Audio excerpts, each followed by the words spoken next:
As the clock struck midnight on June 18, 1812, America made a choice that would reshape a fledgling nation forever. 200 years of attempted diplomacy and broken promises had finally reached their breaking point, and President James Madison signed the declaration that would send thousands of Americans to their graves. What followed would be called many things a forgotten war, a stalemate, even a glorious American victory, but for those who lived through it. The War of 1812 was nothing short of a crucible in which American independence would be forged anew. The seeds of conflict were planted long before the first shot ever rang out across American soil. After the Revolutionary War ended in 1783, Britain refused to truly leave North America, maintaining a string of forts throughout the Northwestern Territories, and stoking tensions with Native American tribes who were growing increasingly desperate and angry. The British Crown viewed the young American Republic with barely concealed contempt, treating it as an upstart colony that had foolishly bitten the hand that had fed it. This arrogance would prove to be one of Britain's most costly mistakes. Meanwhile, the waters between America and Britain became a battlefield of their own. The Royal Navy, desperate for sailors to man its warships in the Napoleonic Wars raging across Europe, began the brutal practice of impressment, stopping American merchant ships and forcing their crews into service against their will. Thousands of American sailors found themselves chained to the decks of British warships, some never to see their homeland again. Each incident added fuel to the fire of American resentment, creating a wound that festered in the national consciousness. Out in the wilderness of the American frontier, the situation grew increasingly dire. As American settlers pushed westward, they collided with Native American nations who had called those lands home for centuries, and who saw their very existence threatened by this relentless expansion. The British, seeing an opportunity to contain American growth and protect their fur trade interests, began arming and encouraging these tribes to resist American expansion. The result was a series of brutal frontier conflicts that made every settler's cabin a potential battlefield. In November of 1811, the Shawnee leader Tecumseh and his brother the Prophet orchestrated a massive alliance of native tribes in what became known as the Battle of Tippecanoe. American forces under General William Henry Harrison crushed this confederation in a bloody encounter that shocked the nation not because of the American victory, but because it made clear that Britain was actively supporting Indian resistance to American westward expansion. The message was unmistakable. Either America would have to confront Britain militarily, or watch its western frontier collapse into chaos. By 1812, the American Congress was divided, angry, and increasingly convinced that war was inevitable. The war hawks, as they were called, young, ambitious politicians from the South and West, like Henry Clay and John C. Calhoun, thundered on the floors of Congress for military action. They dreamed of conquering Canada, expanding American territory, and finally forcing Britain to recognize American sovereignty with respect. Their speeches crackled with passion and nationalist fervor that swept up even cautious moderates in its wake. President James Madison, a quiet intellectual who had never sought conflict, reluctantly agreed that the time for negotiation had passed. On June 18, 1812, Congress voted to declare war on Britain with a slim majority, and the deed was done.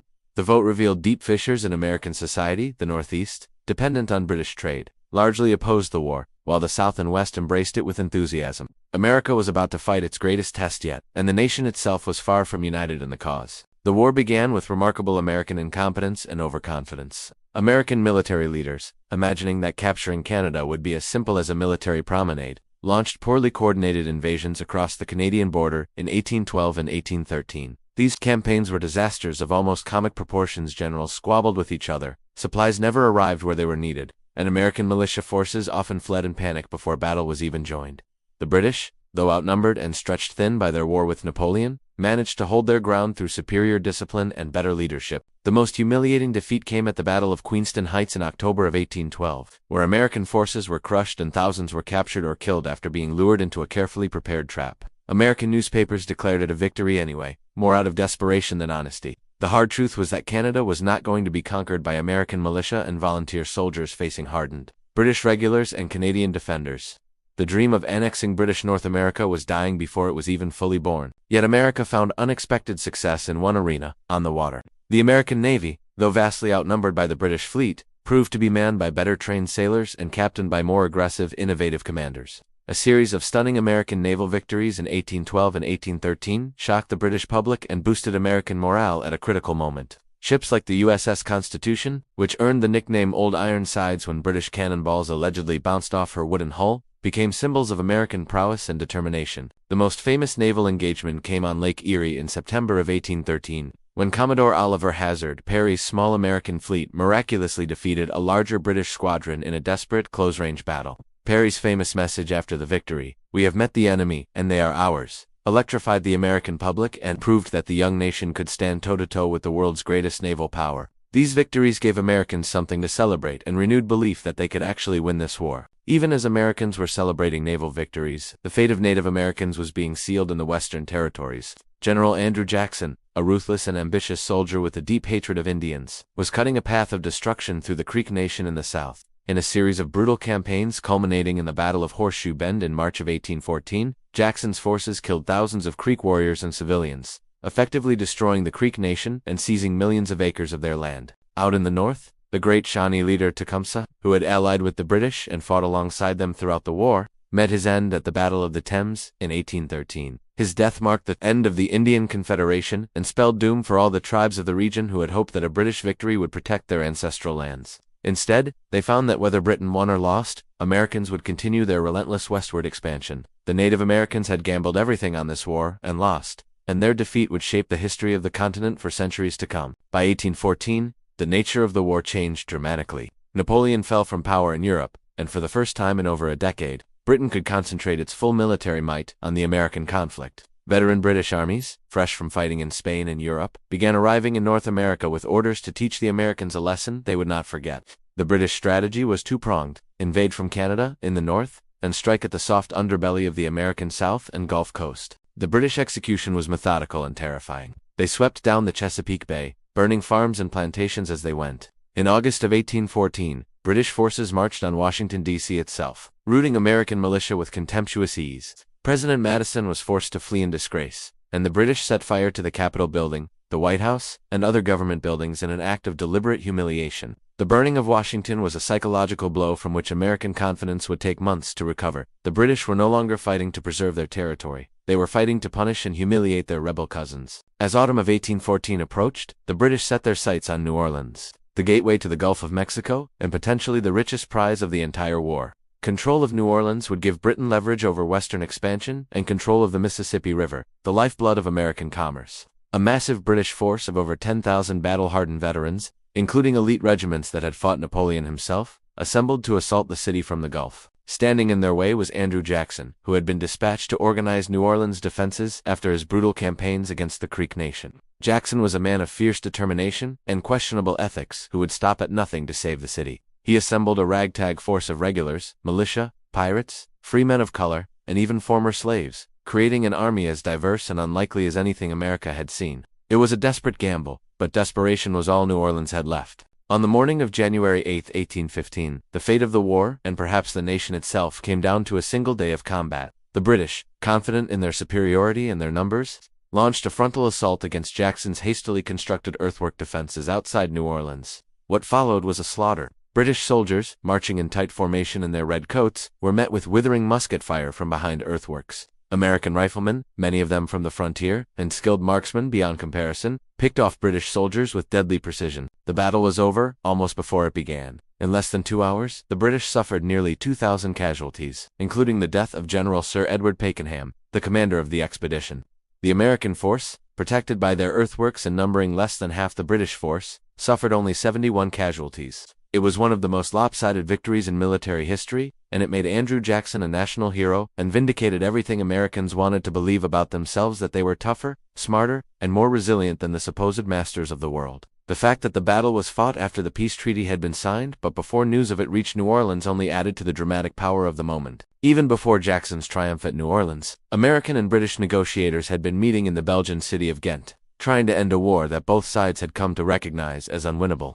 The British, exhausted from their long war with Napoleon and facing economic difficulties at home, were willing to negotiate peace. The Americans, though they had been defeated militarily and were running low on resources, refused to back down or accept humiliating terms. The result was the Treaty of Ghent, signed on December 24, 1814. The treaty was, in essence, a draw. Neither side got what it wanted. The British did not gain any American territory, and the Americans did not conquer Canada or force Britain to abandon Impressment. The treaty essentially returned the borders to where they were before the war, with no clear victor and no substantial concessions from either side. American negotiators, lacking the military victories they had hoped for, had to console themselves with the knowledge that they had not lost. They had stood up to the world's greatest power and lived to tell about it. In the eyes of most Americans, that was victory enough. Andrew Jackson's stunning victory at New Orleans transformed him from a regional military figure into a national icon. He became the man who had done what presidents and congressmen could not. He had given Americans a genuine military triumph to celebrate. The American public, starved for victory and national pride, seized upon Jackson and made him the symbol of American resilience and fighting spirit. Newspapers across the country hailed him as the defender of American sovereignty, and his reputation would only grow with time. Jackson's rise to prominence would have vast consequences for American history. The success at New Orleans created the political momentum that would eventually carry him to the presidency in 1828,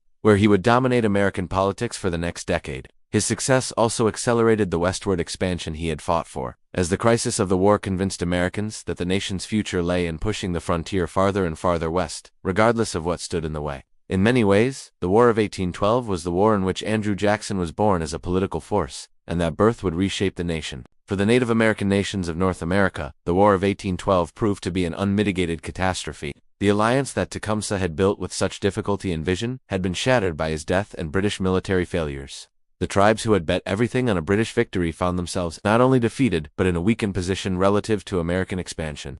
The British, far from honoring their promises to protect Indian territory, essentially abandoned their Native American allies at the peace table, failing to insist on any guarantees for tribal lands. In the years following the war, the American government accelerated its policy of Indian removal, forcibly relocating eastern tribes to reservations west of the Mississippi River. Thousands of Native Americans would die on the forced marches westward, in what would become known as the Trail of Tears. The War of 1812 was thus not only a war for American independence and expansion, it was also a war for control of the continent, and it left the original inhabitants of that continent as the only true losers of the conflict. The war had profound economic consequences for the new nation. Before the war, American commerce had been dominated by trade, with Britain-American merchants sold raw materials to British factories and bought manufactured goods in return. The war disrupted this trade entirely for nearly 3 years, forcing Americans to develop their own manufacturing capacity. Textile mills sprung up in New England, iron foundries expanded in Pennsylvania, and American factories of all kinds multiplied to meet the demands of warfare and the absence of British competition. This accidental industrialization of America would have lasting consequences.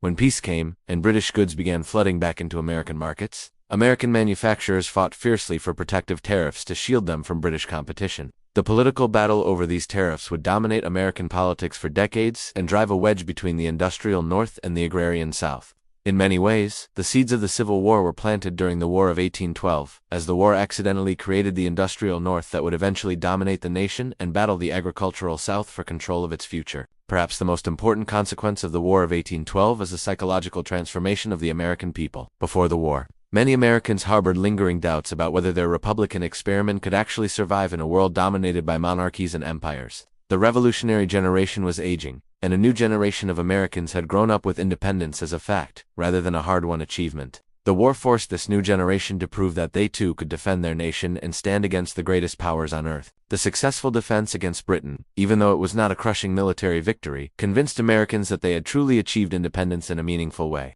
They had stood up to Britain and had built their own navy and won battles. They had shown the world that American soldiers could fight as bravely as any European professional. This confidence would propel American expansion across the continent and shape American foreign policy for generations. In the decades following 1815, Americans would approach the world with a new sense of possibility and power, convinced that their nation's destiny was to spread across the continent and perhaps beyond. The War of 1812 has been called many things throughout American history: a stalemate, a draw, even a defeat disguised as victory. Yet for the Americans who lived through it, the war was far more significant than these clinical assessments suggest. It was the moment when the American Republic proved that it could survive a military test against the world's greatest power. It was the war in which Andrew Jackson rose to prominence and in which the seeds of westward expansion were planted. It was the war that accelerated American industrialization and set the nation on the path to becoming an economic and military powerhouse. The Treaty of Ghent settled none of the issues that had caused the war in the beginning. Impressment continued for a few more years until Britain ended it out of choice rather than American coercion.